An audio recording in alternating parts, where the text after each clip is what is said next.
Cloudcover is your trusted source for managed IT, hosted voice, and cloud solutions.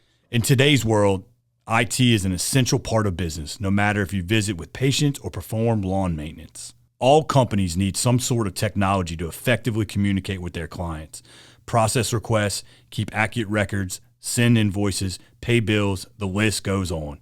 Whatever industry you are in, Cloudcover can help, whether you have your own IT staff or not. Cloudcover has solutions that cover businesses of all shapes and sizes. When IT breaks down, it can be costly. Let Cloudcover build your most robust, reliable, mobile, and secure platform that will keep your business running smoothly and securely while providing the flexibility of working anywhere. Give us a call at 225-755-9422 or visit us on the web at cloudcover.com. That's spelled CLOWDCOVER.com. Cloudcover,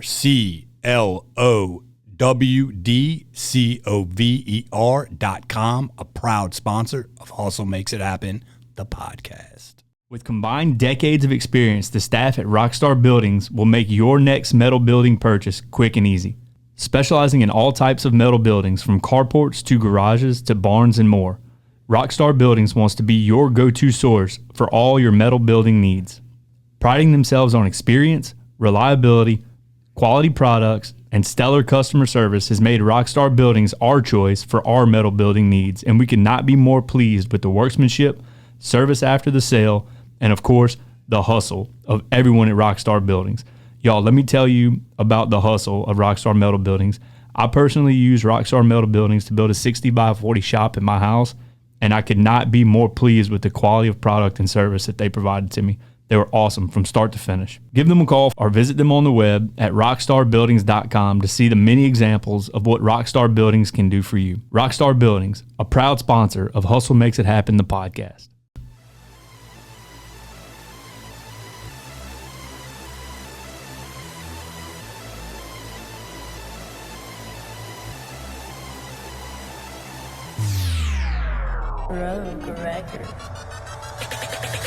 What's up, everybody? You're listening to Hustle Makes It Happen, a podcast about the grit, the determination, and the mindset that it takes to become a winner.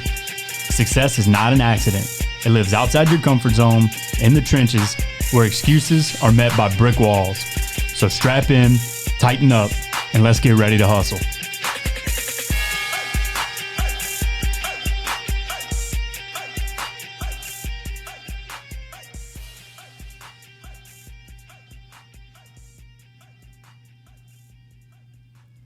Hey, what's up, everybody? Welcome back to another episode of Hustle Makes It Happen, the podcast.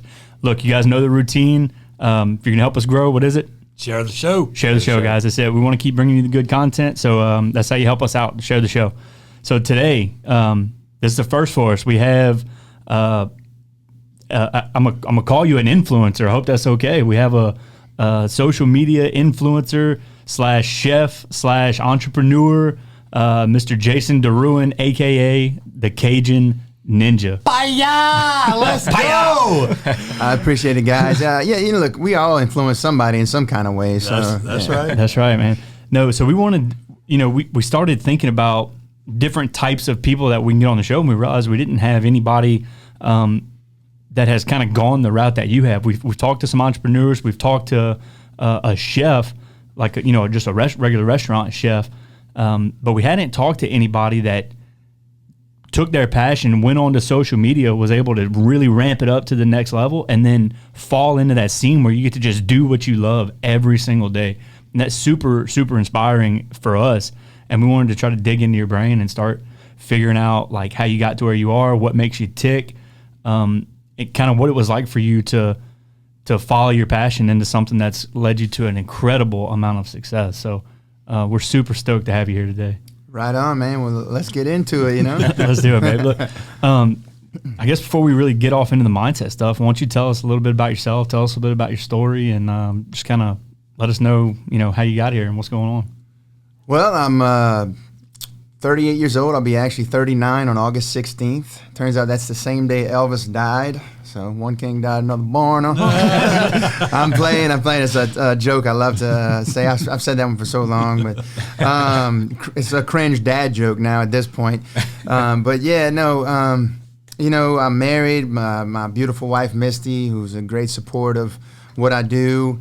I have 3 daughters. I run a Taekwondo studio down in Houma. It's called Home of Martial Arts. I'm also representing Next Generation Martial Arts, where I do jiu-jitsu.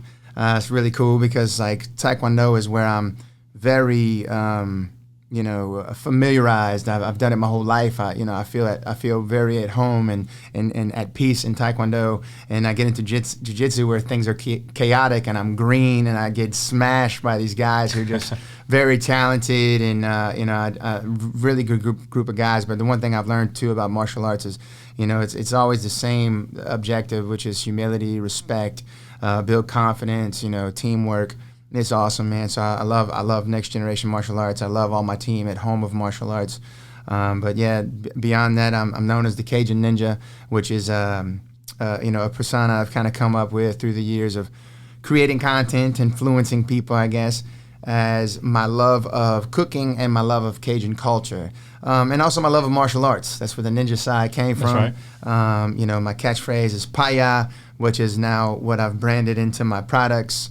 And I'm just continuing to move forward in what I do, and I imagine that's what we're going to get into today.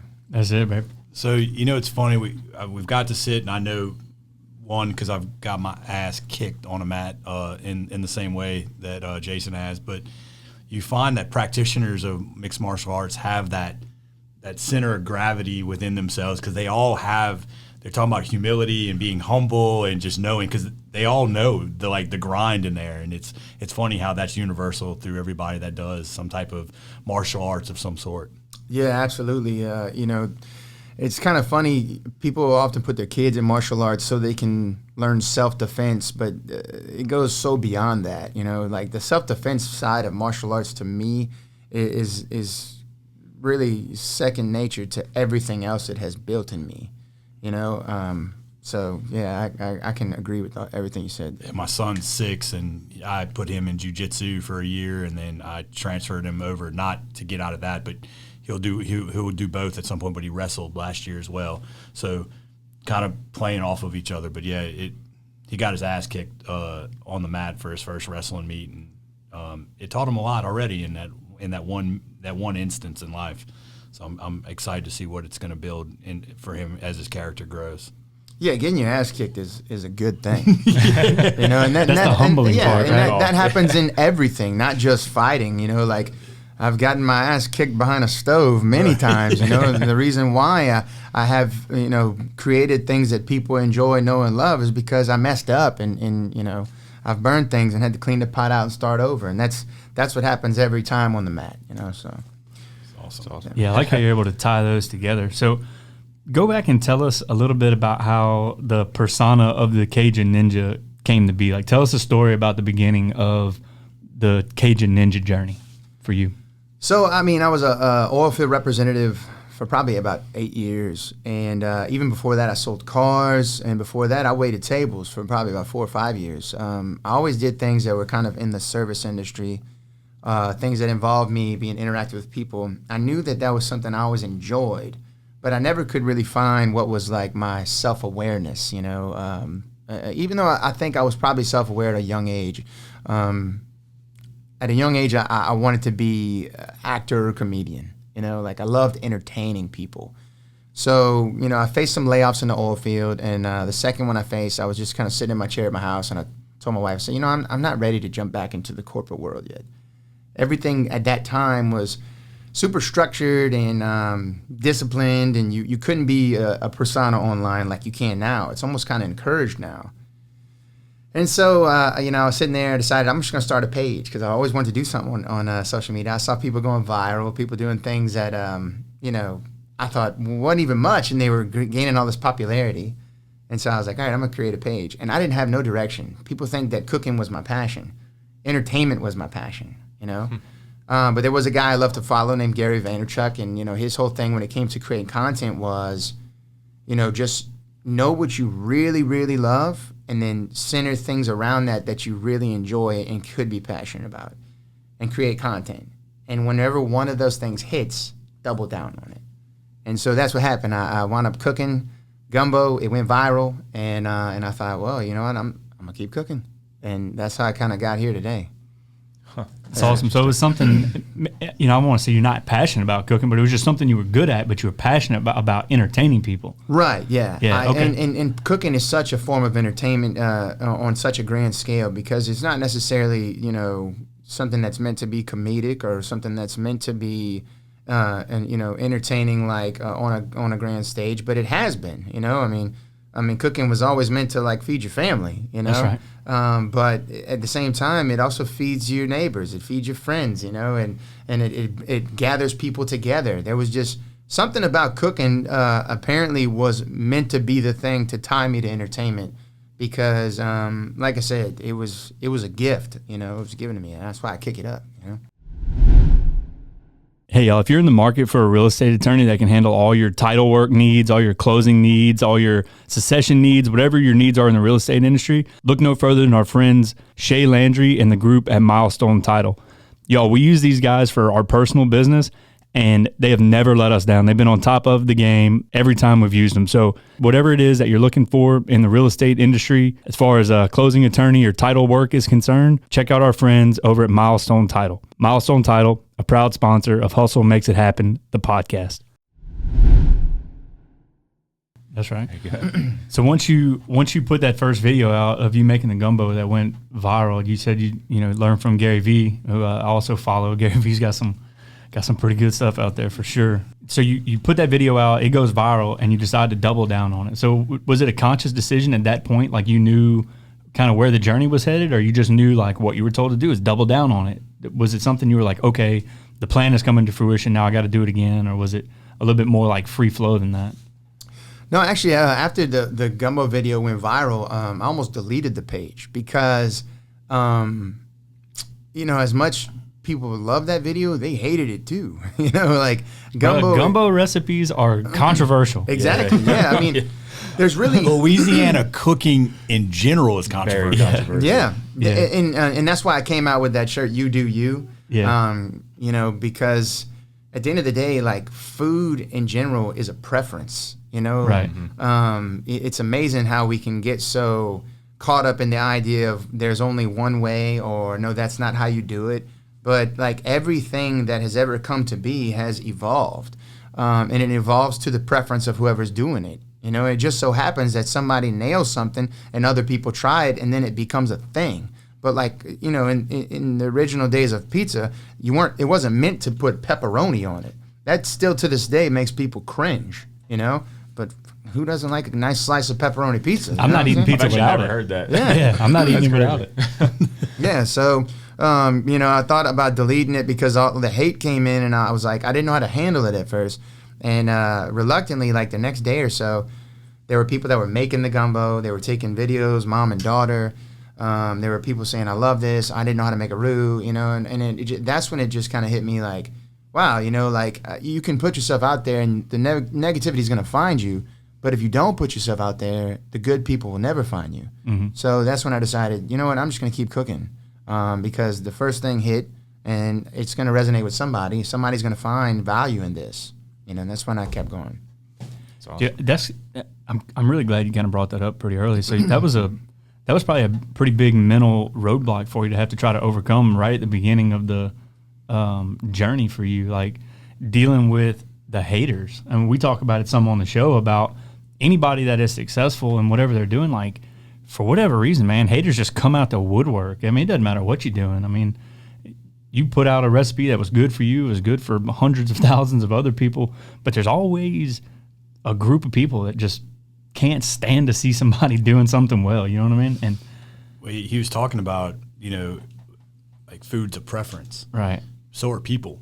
Yeah. Yeah, very much. We are just as well as we can all sit in this room and break bread and we know that we all get along. There could be two other people sitting in this room and be like, that guy I don't like and that guy I don't like either. Yeah.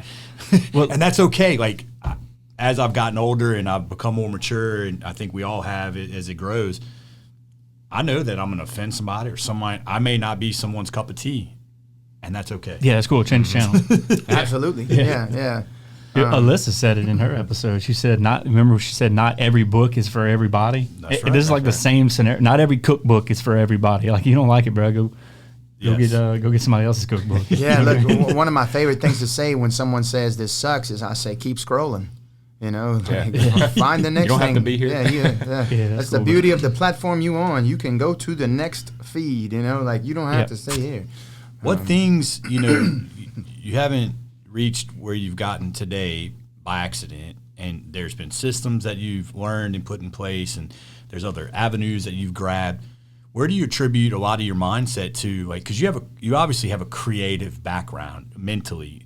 Was that something that was fostered into you by family members, or did you have mentors growing up when you were younger, or did you have when you were around people? Did you just absorb some of that? Like, where did that? Was it just free flowing inside always? I think at a young age, I fell in love with comedy. I would love the Fresh Prince of Bel-Air. I'd watch anybody comical. And those things resonated with me. And there was many times too. I would pick up on a line at a movie or whatever that I thought was funny, and nobody else would grab. But like I'd find a way to use it in everyday life, and people would be like, "Dang, dude, that's hilarious." It's all about delivery, right? And I think that's kind of what I try to do. I try to deliver it in a way where it'll resonate with somebody in the sense of like, that's me in everyday life, but I didn't realize how funny that was, So that's kind of where it goes. But, at the end of the day, I think anything we're good at is a gift, We're all given gifts in life, but other times we see somebody practice their gifts and think, oh, well, I want to try to be like that. But, the real truth is you have to distinguish the difference between what you love and what you're good at, And that's kind of where my mentality is now. But I'm going to tattle on myself a little bit. So you put out your first, your video for making gumbo in 2016, 2017? It was pretty early. So I vividly remember whenever that video blew up because it was all over my feed. And then there was a lot of other people making videos about how to make gumbo. Because it was controversial. People were like, that's not how you do it, that's how you do it. I was one of those people. So I never put a video out there. Our recipes are actually pretty same, so don't hate on me about how I cook gumbo. But because of the success that you had, and that's why I called you an influencer. Like, I have the video in my Snapchat still saved. I'll show it to you later. I was like, bro, if he could do that, I could do that, right? So I'm like, I just come back from working at Exxon, and I was in my kitchen cutting up chicken. I'm like, take some chicken, cut it up. Like I had the big stupid Snapchat, the big mouth guy, the tattoo the grape filter. I need this shit. Yeah, I got on this shit. So I was making all these videos on Snapchat, and I was like, get you some chicken, cut it up, like acting like a fool. But it's so funny that you said people see somebody else doing something, they want to do that even if it's not what they're good at. Like I made this whole video and started stringing it together, and I was like, bro, you look like an idiot. You look like a fool. So I just stopped and never put it up. But I was actually scrolling through my Snapchat memories a couple of days ago, and that popped up, and I was watching all the little clips. I'm never going to delete it in honor of you now. No, man, in honor of yourself. There are people that not only are fans of what I do now, but they also hated on me at one time, But I think you said too, you're like, well, I can do that, this and that. But then you kind of almost start to appreciate the work. It's like. That's it's exactly like right. a fighter who was just annoying and, trash talking their whole way through, probably like Muhammad Ali, man. Probably several people hated him. But then after his career went on and he beat people and won titles and kept fighting through the later years where you thought, oh, he can't do it now. And he did. He beat Foreman. That guy goes on and he creates that legacy, and you kind of appreciate him for having taken the courage to do it, right? Because like you said, you started piecing all the stuff together, and you're like, oh, this look like an idiot, I'm sure everybody who was ever great looked at it like an idiot at some point, but they just kept pushing to greatness, and I'm not saying I'm there yet, I still don't believe I'm at a greatness level. I have many, many, many, many more years ahead of me. I'm thankful I've gotten where I got now, but it takes falling on your face a few times, and I've done that, everybody does. Yeah, it takes that, and it takes a lot of hard work. And I think this is where Chase was going with his question a while ago. Like, you had to, and I'm saying this because I know it's hard, dude. I'm so bad at social media, but you had to come up with these procedures, I guess. I don't want to say procedures, but like these... A process. You had to come up with these processes to, first of all, figure out the platform and how to use it. And that's something that I still can't figure out.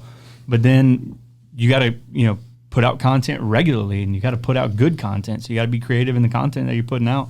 And then you got to follow up on all that and figure out, maybe once your internet persona starts to dip off a little bit, because there's, the realm of the internet these days is just so much going on. So I don't know how long you can sustain that level of, that level of internet stardom, if you will. So once that starts to go away, you got to start thinking about what else you can do to continue it, to capitalize on it. And that's, it's not as easy as people think. Like, go out, put some videos out, shoot to the moon, and then stay there. You got to stay there once you get there, How much of a challenge has that been for you?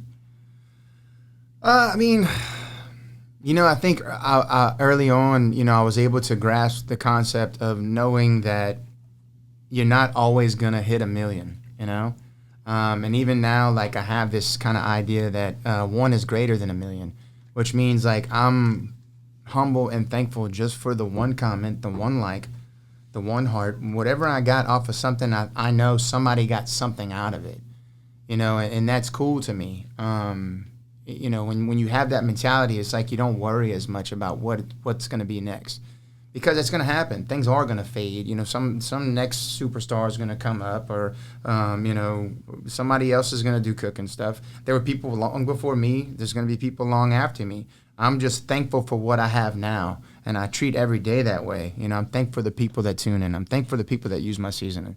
Or stirring the spatula. And that's what I do to maintain, is that every day when somebody's commenting, somebody's messaging me, I'm replying. I empty my inbox every night. Every night, every personal message I got, I reply to somebody. People are like, dang, I didn't think I was going to. They'll go, is this really you? And I'll like write, yeah, Jared. And I'll hold up on there, paper. And I think that's how you continue on, by keeping that personal touch. And yeah, if I don't gain another 1 million followers, I'm okay with that. If I don't gain another one, I'm okay with that. But to have something is a whole lot better than nothing. And that's where my mentality is. Man, that goes right into something that we talk about on this show very frequently, and I want to talk about it with you now, is your definition of success. So we've noticed that throughout the course of us doing this show, I've learned personally that a lot of people that are successful they've figured out what you just said, and it's something that I've learned through this show, is that the success is not about the number. It's not about the end number. It's not about, if you put a video up and it doesn't get 1 million likes, that's not a failure. You know what I mean? And you just went right into that, and that's something that I've struggled with in my own life, and something that I'm trying to learn how to move past, is understanding that the joy is in the process, and the joy is in the influence that you're having on somebody. It's not necessarily on, getting to 1 million views or getting 1 million downloads, not or like whatever. A tangible asset. Yeah. It's just more of a feeling. Yeah. That's awesome. Yeah, well, just think of it like this. Just, there's the 4 of us in this room doing this podcast, and the one other person not in front right here is Jim back here, right? When we're done and we take this off and we stand up and Jim goes, man, that was awesome. Great job, guys. How good is that going to feel? Right. Every time. Dude, I'm literally getting chills right now, because we say it every time. We walk out of here and we walk in our truck, and the feeling, the euphoria that I feel getting to pick between people that are doing well in their own genre of life, because it's all been different. Like, you're a different animal than we've ever interviewed before.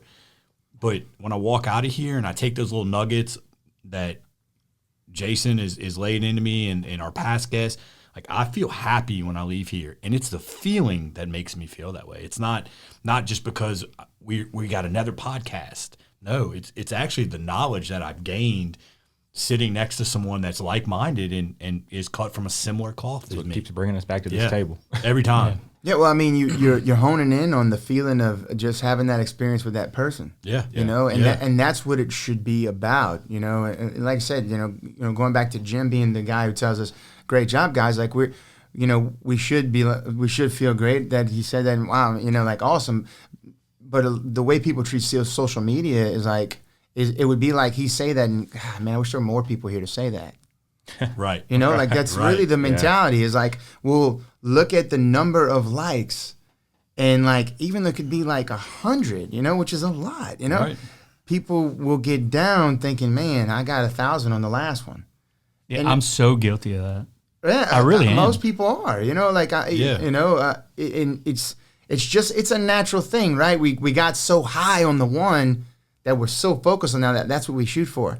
But like, if you can learn to reverse your thinking into like, wow, man, 100 people to, you know, like just be happy every time. Like, you know, if you could get your mindset on like assuming that nobody's going to even like this, and then you go to it and all of a sudden you see 2 and be like, man, that's great, man, you know? I try. So I think we're all guilty of looking at the number and saying, because of, I guess in this realm, like microphones and a guest and knowing that, you know, all this costs money. And I mean, you know that, but I do revert back to, I've been trying almost in a weird way. I look back on it and I'm like, when I started this, I didn't think anyone was going to hit play at all. We're only 3 months of doing this. And I'm like, I can't believe people like me and Jim have sat at a brewery and literally someone I have no idea walked by us and goes, oh, look, that's some hustle guys. And I was like, what? I was like, I had no idea that somebody 2 months in would just know who we were sitting at the table. And I'm like, and I think he walked by and he was like, keep hustling. And I was like, hell yeah, keep hustling, dude. Like, I was like, all right. And like, I know that that guy watched the show and he got some content out of it. He watched it, he liked it. So that one guy made me feel good because he grabbed on our content and he obviously liked it and told me. Right on. I gotta ask, was it always that way for you? I mean, before and right after you went viral, did you always kind of feel that way, or did it take some like progression and some growth to get to where you appreciated every little like, comment? So, the second video I did didn't get nearly as many views. And so what I learned there quickly was, okay, so it's not always going to be like this. And I think that was probably a blessing, because if I'd have hit several viral videos back to back to back to back and then started decreasing, who knows how my brain would have interpreted that. Right. But thankfully, the next video I put out, I think it had like 15,000 views, you know? And then it slowly climbed and got more. But then at that point, I was just focused on creating more content. Yeah. You know, I was enjoying the process. I loved, just cooking and editing. And then like the real fun part was when it did post that people were coming in, asking questions and what have you. And I had fun with that, you know, and to this day, I mean, I enjoy talking to people every day. Like every hour on the hour, I stop, I'll answer to somebody, I'll reply to somebody. And that's why it's funny, like people say, man, you got it so gravy now. It's like, honestly, I work more now than I ever did, but it just doesn't really resonate that this is my job, you know, because, I mean, like we go to Disney World, like we're stopping and getting something to eat or something, right? Let me answer people, you know, like, I work every day. It's just like I get to pick where I do it. And that's really the blessing for me. But to really answer your question, I don't know what could have been had it went a different route, but I was fortunate enough that right after the banger was just a mediocre video. Kind of kept your expectations in check. Yeah, it was like this ain't gonna happen to you always, right? You know, Help you be realistic. And I love that because that is my mentality. Like it's like, you know, anything I post, like there's things that hit that I just don't even think would hit, you know, and so like. It's like I just have the idea of like, hey, I like this, I'm gonna post it, and that's why too, like even with the haters, like who may come in and be like, you know, this isn't why I followed you, I'll be like, okay, well, I didn't really have that in mind when I started this page, right? Yeah. You know, this is what I enjoy, you know. I mean, I had a guy the other day who was so upset that I was posting about Disney, and he said. How would you post this while people are struggling? And I'm like, well, you know, people are struggling every day. You know, like since the dawn of time, there's somebody struggling. But like, you're only caught up in your own mindset of like, I can't afford this right now. But what about the person who, whose kids are grown, they don't have any intentions of going back to Disney, and they want to see the journey of my children? What about the person who just had a loved one die and they need something positive in their life just to take their mind off something? Right. Like it's the same thing with food, right? Like it interacts with all of us differently. The same thing with content. I stumble on content too that I don't care for, but I don't need to tell that person, hey, this sucks, this ain't for me, like, because somebody else is watching it and it might be helping them. Right. It might be changing their life, so, but it happens, man. We get caught up in our own mindset of what's going on in this, that everybody else is living and walking in a totally different path you know nothing about. Mm-hmm. That's an awesome way to look at it. Would you say, because this is, I know we're 25 minutes into this, would you say you're driven by human connection? Because it's like I'm feeling that from you. Some people aren't driven by that, but I love having connection with other people, and it seems like that's what drives you. Because you talked about comedy, and were you like the guy at the party that was like the life of the party usually? Yeah. Look, I love to make people laugh. I really do, and probably. I think I did a more jokingly podcast with Jim, but this is hitting on some probably more serious stuff. But if I can make you laugh, it's such a natural. Sorry, I probably should have muted that. It's such a natural. There we go. Well, I got the laugh. Good night. No, it's such a natural, response of the human anatomy that is genuine. So when you get somebody to laugh and you caused that, it feels really good.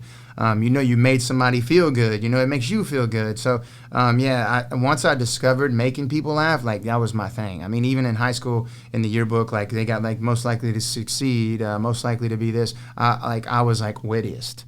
Me and another girl, they picked the guy and girl. The wittiest was mine. You might as well put most likely to make you laugh. Because I was that guy.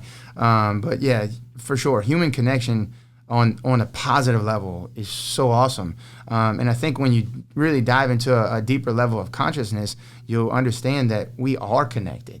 This whole thing we're standing on now is alive, dude. The earth, is growing things out of it. So it has to be alive. In order for you to continue to grow, you have to be alive. So whatever energy of this world is made up of, kick it up to God, whomever you want to call it, but it connects all of us. Nick Torito at Area Home Lending, Louisiana's top choice for mortgages. If you're looking to buy, build, or refinance, they have you covered. Don't get fooled by one of those online or out-of-state banks. Nick and Area Home Lending are Louisiana-based and lend in all of Louisiana. From Lake Charles to Lafayette or all of Baton Rouge to New Orleans. If it's in this state, Nick and his team are local experts and ready to help. Your home is one of the biggest decisions and investments you will make in your life. With trust, commitment, and care, Nick will walk you through the process, step by step, making the hardest decision easy and ensuring the process is as simple and painless as possible. And with Nick, you'll find out that you're not only just another transaction or number on the list. He's invested in you and you become family with his goal to create a relationship that will always be there. Area Home Lending has access to the best loan programs too, and with the lowest rate and fees, all while delivering exceptional customer service. Please give him a call today at 225-663-2500 or visit him on the web at www.areahomelending.com. I guarantee you, he will take great care of you. Nick Torito and Area Home Lending, a proud sponsor of Hustle Makes It Happen, the podcast. I love it, man. I love listening to this because there's people that sit in that chair and because we're all different, that's what makes it amazing is that I could feel that from you, just that I'm a human connection type person. I like, even if I don't necessarily gel with you, I want to learn a little bit about you, and I like that human connection. There's some people, and I'm not knocking them because that's what makes us all different, that'll sit there and they're like, look, I don't want to be around anybody. I want to go home. I want to be by myself. And I have those moments too, but overall, collectively throughout the day, a month, a year, I want to be around people. I want to feel their energy. I want to be intertwining with people, learning. And it's just, man, it's wild. I love hearing that because I feel like I'm cut from a very similar cloth like that I love interaction. and that gelling and energy. Because I feel people's energy in a room. Like I feel it. Yeah, So. for sure, man. Look, one of my favorite quotes is that you're gonna plant seeds, that will create trees, that will create shade for people you'll never meet. And I don't know who said the quote, but I read it one time, and it's true. You're gonna, the more you connect and dive into someone's life, and you do things that help them grow as a person, they're going to create and do things for others as well. That's how we got here today, is because of human evolution. That's right. What's one thing that one personal characteristic that you hold for yourself that you think that has blessed you to get where you've got? If you could, I know there's probably many, but like, what's one that's at the forefront? Humility. Yeah, hands down, humility. Like being here today, I'm the guest, right? I'm the influencer. I have this many followers. I'm lucky to be here. You guys have a long list of people you could choose, but I was chosen and I was invited. Like, that's cool to me. And when you look at it, always look at things from the perspective of like humility, man. Like, you just feel so blessed. Like, I'm a martial arts instructor. People come, to me to instill values in their kid, whether that be respect, discipline, confidence, the art of martial arts. But I never look at it as like, yeah, I'm the guy. I look at it as like, I'm thankful that they're there. Like, there is no martial arts school without the students, So the more you look at things like that, man, like, life just gets so much better, You can't have more blessings in your life if you don't already feel blessed, That's right. Yeah. So do you think that attitude of humility has helped like keep you grounded, and has it helped you take some of your businesses to another level? Like, how do you, I guess, link humility into the business world to elevate it to the next level? I never expect that I'm going to another level. I do day by day of what helps it grow, or what, where it could also work. Whoever else still is interested in it, whoever wants to buy it, continue to share it amongst, my fan base, so that it can reach people that may never heard of it. But I never have a mindset of, I gotta hit that next level. I gotta get here. I don't chase numbers, even with the revenue side of it, the followers. I never chase numbers, because the thing about numbers is they don't end, and when you get caught up in numbers, I think you lose yourself. I think you're never satisfied. That's why I came up with the whole saying of one is greater than a million. And it's because, this right here, right? Like, you can't put a price on how good it feels to interact with that one person, to see them laugh, to hear them tell their stories, what have you, versus seeing the number of followers you have. When you get to actually talk to the one inside of that group and interact with them and feel their positivity, or feel what things hurt, be there for them empathetically, sympathize with them. You can't put a price on those feelings. Like, there's no feeling of anything of me seeing the number that will amount to all the feelings I get from just hanging out with one person. Meeting somebody on the street is like, oh, you the Cajun Ninja? Like, dude, I get so excited to meet people that are fans of my page that, like, I'll talk so much to them that they're finally like, all right, well, it was nice meeting you. I feel like I'm meeting the celebrity, because before them, it was a blank page. The only reason why the whole number exists is because it takes one, and yeah, I don't even remember what the question was. That was awesome. That was a great.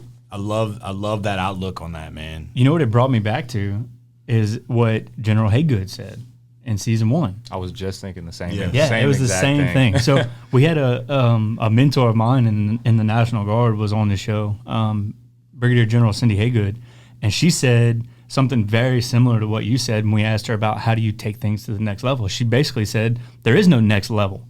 She said you just focus on what you're doing right now and be really good at that, and the next level is going to come on its own.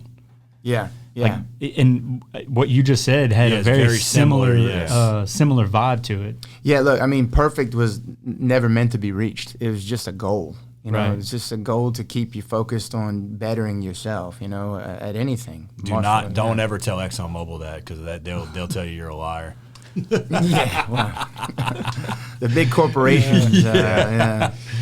Oh man, They're pretty good at knowing what a lie is. yeah. We it's funny, like my story with you. I was in the military in Virginia, so I had some friends. We were barbecuing, and I had my Cajun spices. This is like 2005. This is a long time ago. Shows my age a little bit. We're around the same age, but I went and put Tony's, and I put my own little blend on it. And all these guys from Middle America, Ohio and Iowa, that were all at my house, they had chicken breast with just some seasoning on it, and they were like, "Oh my God, dude, this is the best shit ever." And I'm like, this is every day where I come from. This is nothing special. This is a chicken breast with some seasoning on it. That was like the poor man's meal. Yeah, like right? I ate that in college with some ramen and that's noodles. what we were, right? We were all young bucks. Like we all went and got a big thing of chicken breast, and I was like, I'll handle the seasoning. So I did that, and we put it on the grill. And so literally, you know, rewind. This is recently, since you started your page. He's like, man, I'm cooking. I want to cook something Southern for my family, and I'm having people over. I literally went to your page, and I think I got the etouffee recipe, and I sent it. I said, look, follow this, and I just sent him the YouTube link, and he wrote me back like a week later. He said, 1, everybody loved it, and he said, 2, that guy is fucking funny as hell. and like now knowing, because I mean, obviously I watched your page and followed some links, and I thought that as well, but I was like, now realizing who you are and like getting to know you, I'm like, that's why comedy is so built into your shows, because it's who you are, it's where you came from, it's who you've been. It wasn't like that was actually the lane, and cooking, you paired who you were with cooking, not cooking with the other rival. So some people may have never known that, but it's funny now to know, sitting in the seat with you. It is cool. Yeah, you could have paired it with anything and probably been successful. You could have been knitting sweaters or whatever and telling jokes. Knowing, and like, fine. And we can all, you know, we have guests that watch so far from around the United States a good bit, but food here it's a love language. It's what we do. It's how we communicate and bond and connect down here. So I don't know. That's awesome. Yeah, That's look, freaking awesome. I just got a text. That's why I was showing my watch. One of my buddies, I guess, saw one of our Facebook lives. He said, "Bro, I fucking love the Cajun Ninja." So, shout out to Joe for that one. Right on, Joe, man. Thank you, bro. You the one. You the one we've been He's the talking one. about the whole Yeah, time, he's man. the one, bro. See the reaction Joe gave us, man. Like you can't put a price on that. Man. No. Yeah. There's no doubt. Yeah, look, you hit on something there that's kind of the secret, you know. Like when you said, like, I applied who I am to cooking, like that's everything, man. Like, and the thing is like nobody was catching that. Like all the, I don't want to say nobody. I say the people that were like, well, dude, ton of people cook, you know. Okay, yeah, but like the thing is like you could do it right now, but just be you and who you are and what you know and love, and like people tune in, but. A lot of times people try to do it and they try to, like, you know, create a persona or a character and a lot of times that hits too, because if you're creative enough and you have That's the right. charisma, it works, but you do got to be that character all the time. I just threw in there how I knew I act with my friends, right? So like the way we're talking, interacting now, you know, it's not as like, whoo, boy, you know, like, Right. but you know, if I'm having a few beers with my buddies and like we cooking by the grill or something, boy, you smell that right there, you know, like that's how we gonna act with each other, man. And that's what I did. As I was doing it, I was just pretending, like I say pretending because I really was cooking with friends. You know, I was really cooking for people that was around me, just they weren't really around me, you know, Right. like You Just being yourself. I think it was, I don't know, it might have been 2017 or 18, or I don't remember when I sent that video, but listening to you, because I hit play, because I literally, that's how I found you, is he asked me for a Cajun recipe, and that was the first one that came up. Obviously, it had the most views, and so when I watched it first to make sure, one, that you were doing the right thing, right? But Judging. but now we know the right thing is. well, right. yeah, but you know, we all have a baseline down here, and it's so funny. But like you said, somebody might have added something later. Somebody might say it doesn't gel right until you put it in there. It don't fucking matter, whatever. But I watched your video and I was like, yep, perfect. Boom, and sent it. And now, like, looking at it, I was like, man, when he wrote me that back, I was like, yeah, dude, it's funny. I was like, but it's funny because that's how Louisiana is. That's how we communicate. I was at Garrison's house cooking crawfish, and we're all sitting around like, damn, that smells good. Oh, yeah, boy, it's going to be good. Yeah. Can't wait to put it. It's just how we interact down here and what happens. Absolutely. Yeah, and you know what's funny is that, like, dude, Louisiana is made up of, like, so many different accents. So, like you know, like North Louisiana gets hated on by South Louisiana a lot of times, you know, oh, the North I-10, da-da-da. But I've visited up there many times. I've done some meet and greets. I mean, there's people up there who love what I do, you know. I mean, my seasoning's in like 20 different Max Fresh markets, you know. It's continuing to sell. So I can't shit on, you know, North Louisiana. And I never really did, you know, because it's just not my mentality. But when I did spend time up there, the thing I kind of realized is North Louisiana's a lot like South Louisiana, just a different accent. Yeah. You know, like, I mean, like, you know, it's more Louisiana, you know. but like, they love to have fun. They like to drink some beers and, you know, and eat good food. I mean, you know, we do it different, but, you know, at the end of the day, man, like, my thought of food itself is that, you know, if it tastes good, man, how is it wrong, you know? Right. So I went to a funny story because it's actually bringing me a story in my life talking about this. I went to a clam bake in Connecticut. Wow. And they dug a hole, tinfoil, coal, put the clams in, put a little butter, and obviously they put Old Bay. Yeah, that's their thing. We got to get them some paella. Yeah, get some paella on there. Might be a little too much for them. but they had this sense. It was totally different than I had ever done or that we would ever do here. But the way that was how they centered their you know, night and culture and evening around food. They dug this hole. They did. Everybody's hanging out. There's a bonfire, and I was like, I've never done anything like this. This is how they do it in the Northeast. But it was an experience. I was like, man, this is cool. And we're a lot louder down here in the South than a lot of those guys. Yeah. And they were a little bit more reserved than we would have been. But I enjoyed getting to see how their culture in the Northeast brought themselves around food and centered around food. It was a cool thing. But yeah, you could go to a lot of places. You can go to West Louisiana, Lake Charles, North Louisiana, South, Houma. But besides the accent, we're all getting turned up on food and having a good time. It's a universal language, man. Yeah. But look, it transcends cultures too. It's not just down here. Like you said, up in Connecticut, you know, we did the same thing at a luau in Hawaii, like where they put the pig in the ground and they're all dancing around the pig and stuff. Like, people get down with some food. Yeah, they do. I know, man. It's amazing it's a good unifier. It's amazing how much, you know, we can, like, argue and disagree over petty stuff because, like, you know, when it comes down to it, we all need and want the same things. You know, we need food to survive. You know, we need water to survive. You know, we want to be told nice things. You know, we want to feel good about ourselves. But for whatever reason, man, like, if someone hates a green olive, they're just going to tell everybody it sucks, you know, even though there's someone else who will eat them straight out the jar. Yeah. And all it is they're arguing over is their experience, you know, which is like what I said preference. Earlier. Right, their experience and preference. Which, like I said earlier, we all live in a different experience, you know, so who are we to tell somebody else, no, yours sucks? You know, it's like, we're different, you know? That's right.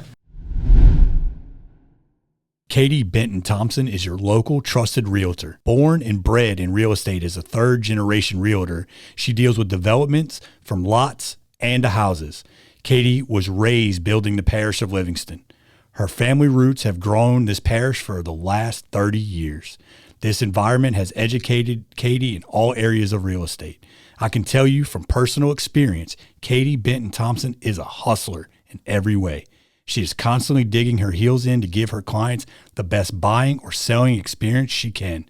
Give Mandy Benton Realty Group a call and ask for Katie Benton Thompson at 225-953-0677. Whenever, you know, you talked about it, I want to talk about one thing that I think is a huge, it can transcend you backwards or forwards, and I think that's failure. right? And I think that can make a man, break a man. What, was it the oil field and the layoffs? Like, what was it like a learning moment or a failure moment in your life that you step back and maybe question things, or maybe it grew you into the better man that you are today? Well, I tell you what, I think the privilege of having been in martial arts my whole life, you never really look at something as like failure.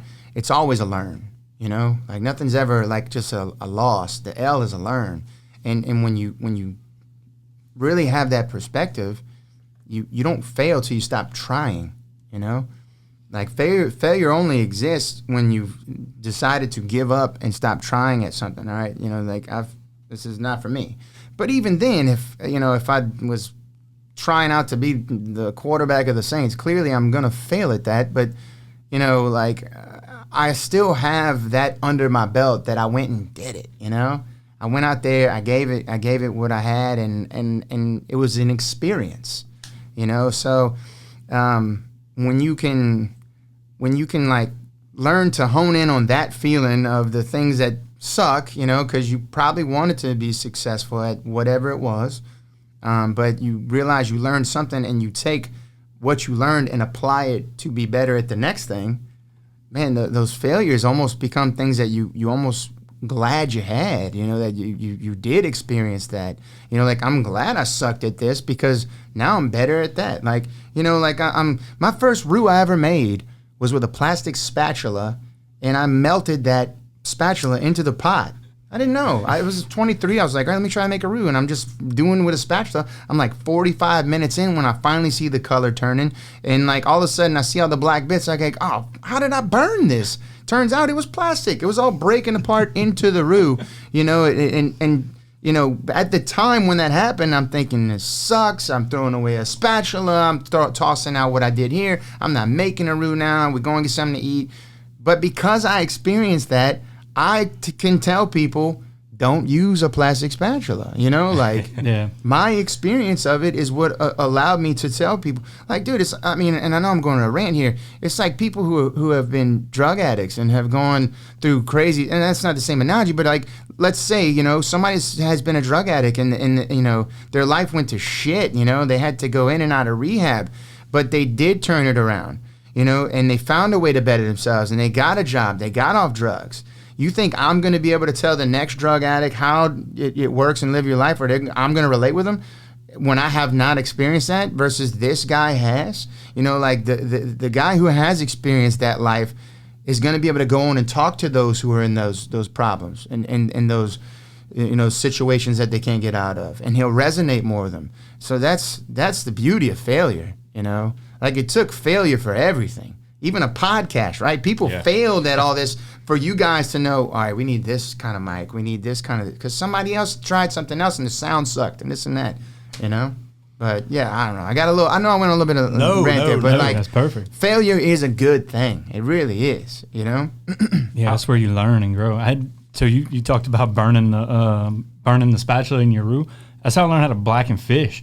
Yeah. So I remember I was like 23. I was in college, and I went offshore fishing, and we caught some amberjack, and I wanted to blacken some of it, and I didn't know how to do it. So I called my grandma, and I didn't even have a cast iron pot. So I called my grandma and asked if I can borrow a cast iron skillet, and she gave me a skillet. And whenever she handed me the skillet, she was so proud of it. She said, "This skillet was given to me and your grandfather as a wedding gift from your great great grandmother."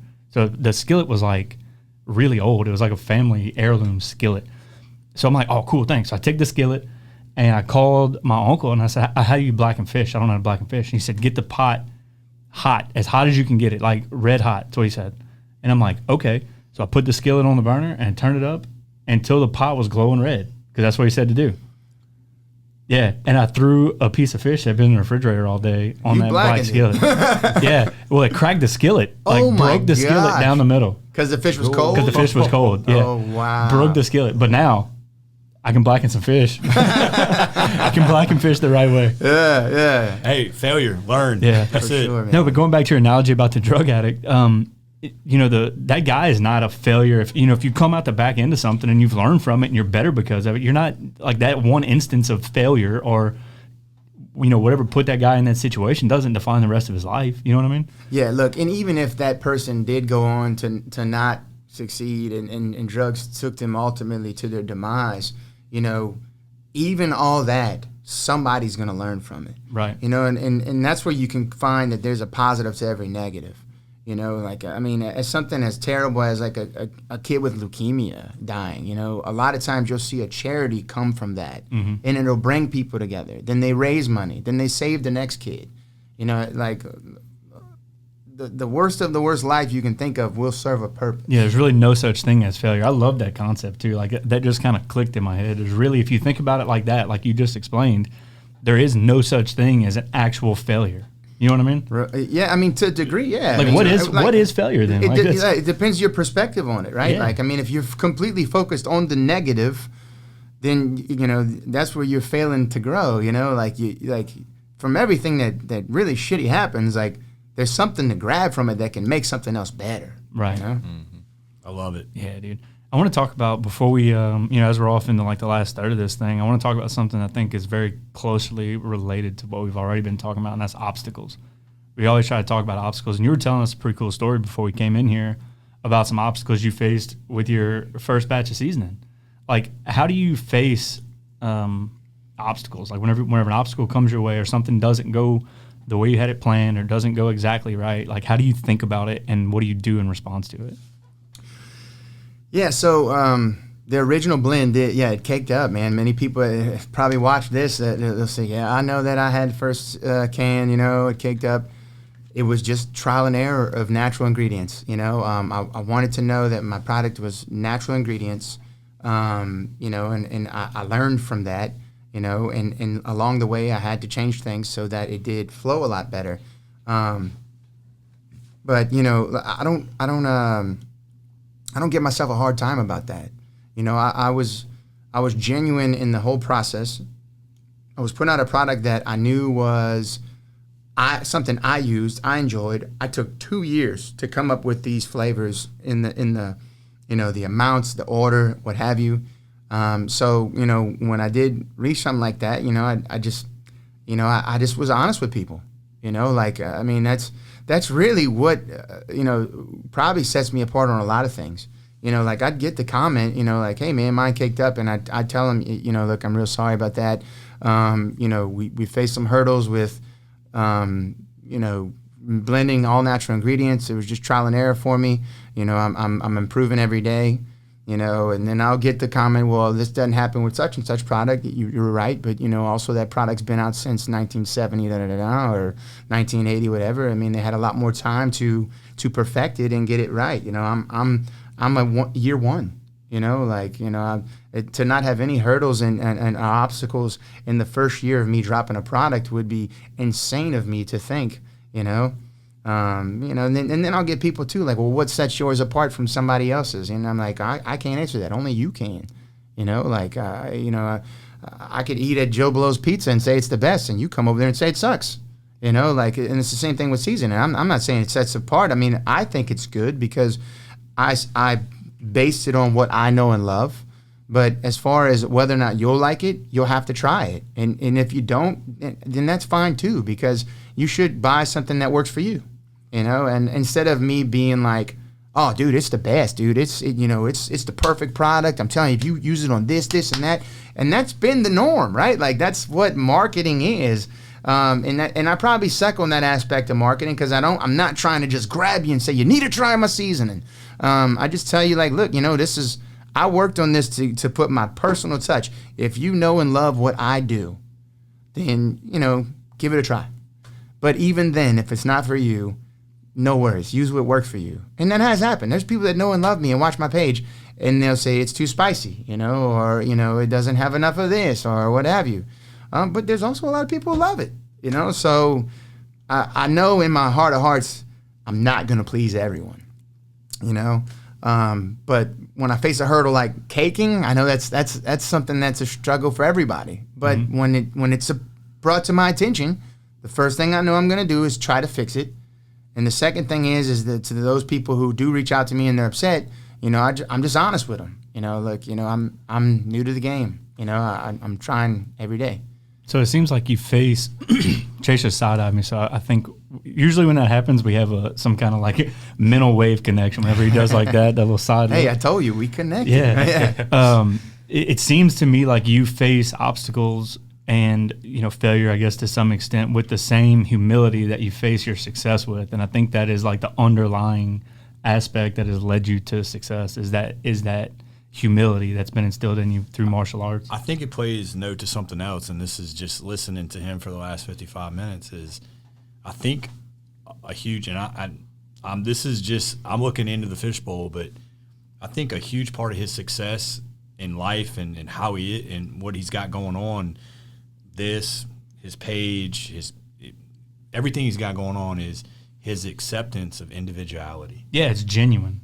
It's genuine. Because a lot of people don't, let's be honest, in today, a lot of people, we immediately, because someone doesn't think in the same thought pattern as us, or we like the same thing, we're almost judging them because they don't. And a lot of people fall into that. And I have tried, and I have been trying my best to not think that way. Because I wasn't, I would say in my younger years, I was like, oh, they don't think like me. But now, in the last 15 years, it's okay. Walk your walk. I'm gonna walk mine. And you do you. If we don't cross paths, if we don't cross paths because of if we don't cross paths because of it, that's fine. Yeah. But if we do and we meet and shake hands, you can like this and I can like that, and you can vote for him and I can vote for him. I don't give a shit because we can still be friends. Yeah, I think it's just we can still like the same things and dislike different things. It doesn't matter. Yeah. And still be cool. Yeah, it's like this okay. acceptance of individuality coupled with this sense of humility that you have. That's what I'm taking out of this whole interview. It's like your appreciation for individuality, your like, and that goes into being genuine, right? Like you made these videos and it was just genuinely you, and it worked, right? And then once the success came, you stayed humble about it and you maintained this humility. And I think, whenever people say stay humble, I think a lot of people have a kind of twisted take on what it means to be humble. Like, not, we've talked about this before. Like you can be proud of yourself, but you stay humble in the fact that like you appreciate everything. You can be proud of yourself and you can talk about the things that you've done well and you can talk about your success and you can enjoy it.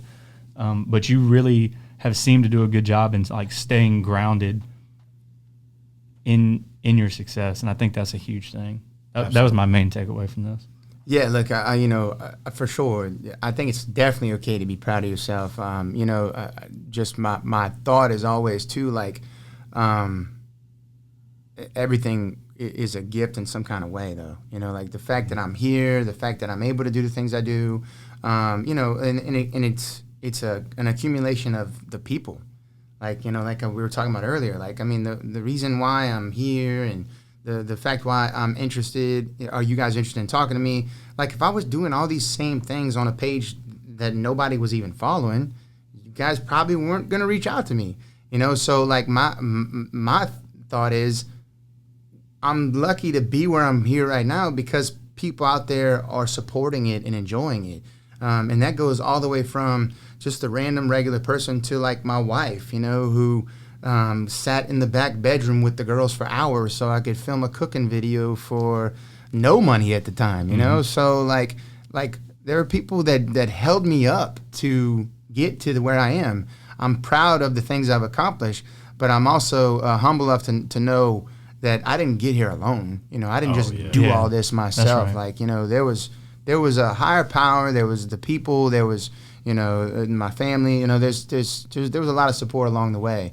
And I think my thought of appreciation for them is greater than the pride of myself.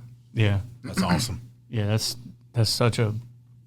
It's just like that's a powerful thought. You know what I mean? I'm having a really hard time conceptualizing it because that's such a powerful mindset. Like once you understand that, really you had very little to do with your success, and everybody else had the majority of carried the majority of that burden. That's powerful. Yeah. Right on.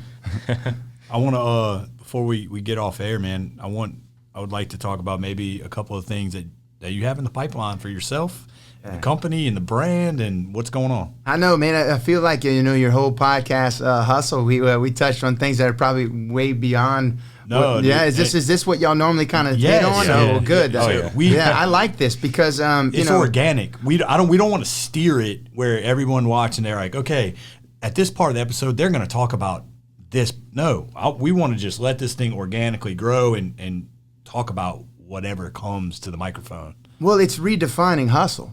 I think anybody hears that word and they automatically think that it's, grinding hard work, getting out there, pounding the pavement, hitting the doors, or even it could be when you hustle somebody in pool, But here, today's hustle is, just learning to just appreciate everything, and we can hustle on things like humility, right? That's what we could put our hustling on, I think this was cool, but let's dive into those things that you want to know what I'm doing. So. One would be the cookbook, which will hit shelves. I say shelves. It's going to hit a lot of mailboxes come November because pre-sale went on early. It's still available for sale. It's a pre-sale through CajunNinjaBook.com for anybody that wants to grab one. It's all of the recipes, pretty much all the recipes that I've done and put on YouTube and Facebook. But I've modified a lot of them so that some things are easy, like instead of really chopping garlic, lately I've gotten in this mindset of it's just so much easier to just get the minced garlic out the jar. Buy a big jar of that for cheap and bam, you can knock that out. Changed up some different ingredients here and there that I feel like I made better. But the cool thing is everybody who loves anything previous can always go back to YouTube. And I'll have some newer recipes in there that I haven't filmed yet, like boudin balls, apple cobbler, corn mac chew, homemade biscuits, pralines. That's all in the book. But beyond any of the recipes, which is probably the main reason why people are buying it, for me it was a personal book of something for my girls to pass on. There's a lot of family photos in there. There's friends with some of my best friends from high school. There's a picture of my girls with both sets of grandparents. I never met both sets of grandparents, so that to me is priceless, and all those things are in the book. So even if it does really well or flops, to have that as a keepsake that's handed down for generations is worth more than anything I can make off this book. That's awesome, man. Yeah, dude, that's really cool. Yeah. I hope that everybody that's watching this episode, you got to learn a lot about his story between the years of why he's gotten to where he is, and it's a testament to why he's gotten to where he is. Yeah, that's right, and that's why we do the show. Yep, that's it, man. This is a great episode. Yeah, right on. Thanks man. for coming. Look, man, dude, I love this kind of stuff when I can fit them in. I feel like I sat here just yesterday, and me and Jim kind of had the same little deal here, and Jim was like, "Man, this just felt like two people just talking," Yep. That's really what life is, and if you can make your podcast that way, I think that's probably how it gets successful. I mean, if you think of someone like Joe Rogan, right? That's all he did. He just filmed him talking with somebody on a personal level of how he felt, and was genuine, and. I hope that more and more people can stay that way. I know the creative world is definitely getting stronger now. It seems like more and more people want to put out content. It's an animal. Yeah. So, but I still think genuine will always prevail. Love it, man. Yeah, no doubt. Garrison. That was awesome. Yeah, man, I need to buy a cookbook. Right on, man. I appreciate it. Yeah, dude, please do. Yeah. Will do. So if you want to know a little bit more about Jason, a.k.a. the Cajun Ninja, just between the years, this episode was great for you. It was great for us. I hope that you got to learn a little bit about really who he is as a person between the years. And I thoroughly enjoyed getting to know you personally, Jason. Hope to see you again at some point, man. Right on. Yeah, no doubt. Yeah. What about, for anybody that doesn't know, your Instagram, social media handles, all that kind of stuff? Yeah, that's another thing why I always say this was a gift, because the handle, The Cajun Ninja, was available on all platforms when I started it. It was available on Twitter, Instagram, Facebook, YouTube, Snapchat, even Pinterest. You know what I'm saying? That's how we feel about ours. Yeah. Hustle makes it happen was available. It was available, and we were like, I'm surprised it's available. The Okay. domain, the domain, www.hustlemakesithappen.com. Right. I mean, because nowadays, if you want to create a handle on something, it's like you got to put a number behind it because thousands of people before you have already tried because you got to put the underscore. You also have people that go secure domains and then they want you to pay $10,000 to buy it from them. Yeah, that does happen. You know. All right, man. Well, cool. It's been a great episode. It's been awesome. I really, really appreciate you taking some time to come talk with us, bro. It's been really good to kind of get in between your ears and figure out what makes you tick. For sure, man. Look, I'm thankful to be able to have a stage to talk like this. You know, I hope it was beneficial to people who were watching, and I look forward to next time. I guess Give us one. Give us one. I figured it was coming. I love it. That's awesome. All right, guys. That's it. It's another episode of Hustle Makes It Happen, the podcast. Y'all please make sure to leave us a review on iTunes. Just go in, drop us a 5-star review. Let us know what you think about the show. We read all your comments. Don't forget to check out our website, www.hustlemakesithappen.com. There you'll find video and audio versions of all of our episodes. You can find our merch store there. So if you want some of these sweet Hustle Makes It Happen tees, we got some water bottles. We got some hats coming. They're not here yet, but we got hats on the way. If you guys want to help support the channel, this is how you do it. Buy some merch, give us a review on iTunes, help us grow, share the show. That's it. Till next time, remember, keep your head down, keep your eye on the ball. Hustle makes it happen, but most importantly, have fun.